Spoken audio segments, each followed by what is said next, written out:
C'est une course contre la montre pour les autorités sanitaires ivoiriennes. Sur les 5000 doses de vaccins Ebola reçues, 2000 doses de vaccins Merck doivent être administrées le plus tôt possible au cas contact de la patiente déclarée. Nous avons déjà vacciné pratiquement 200 personnes. Parmi les cibles de cette vaccination, il y a tout le personnel qui a été exposé à la patiente. Il y a la famille et aussi le personnel soignant, même pas exposé immédiatement, mais ceux qui la soignent et aussi tous ceux qui sont au poste frontière à Ouaninou. Et on n'arrêtera pas de vacciner, on vaccinera cette nuit, on continuera à vacciner demain matin. Donc on va couvrir largement cette vaccination. Elle va se faire par étapes et on espère pouvoir d'ici mercredi vacciner toutes les 2000 personnes qu'on considère comme exposées de la communauté et aussi les personnes du système sanitaire et de la sécurité. Le suivi des cas contacts se poursuit. Nous avons, grâce à la collaboration avec la compagnie de transport, pu identifier la majorité des passagers et aussi en discutant avec les convoyeurs.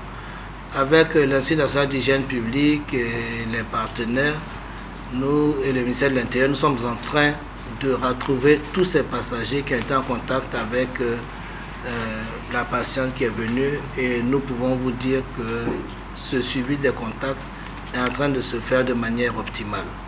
Là-dessus, on peut vous rassurer, on va pratiquement tous les retrouver.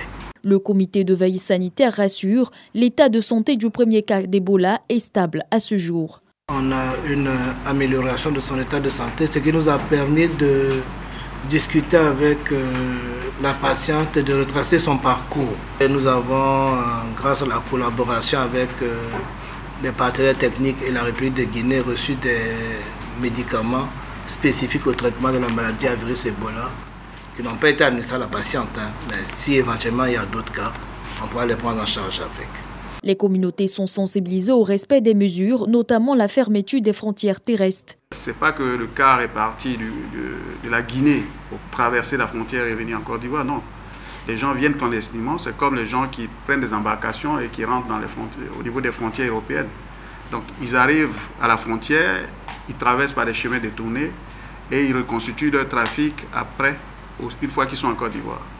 Et donc ayant eu ce cas, nous allons renforcer la surveillance épidémiologique par des méthodes aujourd'hui, comme il a dit, des méthodes modernes. On a la possibilité donc de contrôler ces personnes. Mais mieux, nous allons donc sensibiliser nos communautés pour que les comités de veille sanitaire s'impliquent pour que nous n'ayons pas ce cas. Nous voulons vraiment dire que tous ceux qui voudraient donc s'aventurer à franchir la frontière dans ces mêmes conditions doivent être découragés. Pas inquiet, mais prudent, le gouvernement dans sa démarche invite les populations à faire confiance au système sanitaire.